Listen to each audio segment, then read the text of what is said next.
Hi, this is your friendly neighbor Marites. Trending ngayon mga ka-showbiz.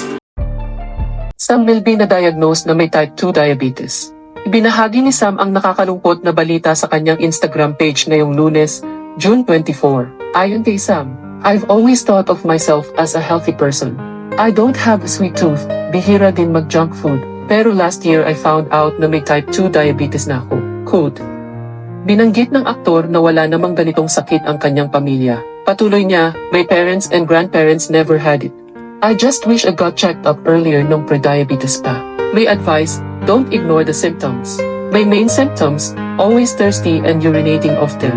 Always get checked up regularly. Ayon sa Mayo Clinic Org, ang type 2 diabetes ay isang kondisyon na nangyayari dahil sa problema sa paraan ng pag-regulate at paggamit ng katawan ng sugar bilang gasolina. Ang sugar na ito ay tinatawag ding glucose. Ang pangmatagalang kondisyon na ito ay nagreresulta sa sobrang sugar na umiikot sa ating dugo. Isang fan ang nagtanong kay Sam sa social media, paano ka nagpapatingin? Regular na blood test lang ba? Sumagot ang aktor, I went to endocrinologist and got a blood test. Quote. Samantala, ilang fans sa social media ang nagbigay ng payo kay Sam matapos ang kanyang diagnosis. Uminom ng gamot, bawasan ang carbs, maraming tubig at mag-ehersisyo, sabi ng isang fan. Alagaan ang iyong kalusugan, Sam. Kumonsulta sa mga nutrition experts para malaman kung anong estilo ng pagkain ang pinakaangkop sa iyo. God bless. At yan po, ang latest ngayon mga ka-showbiz. Ano po ang masasabi nyo? Mag-type lang po sa comment section below.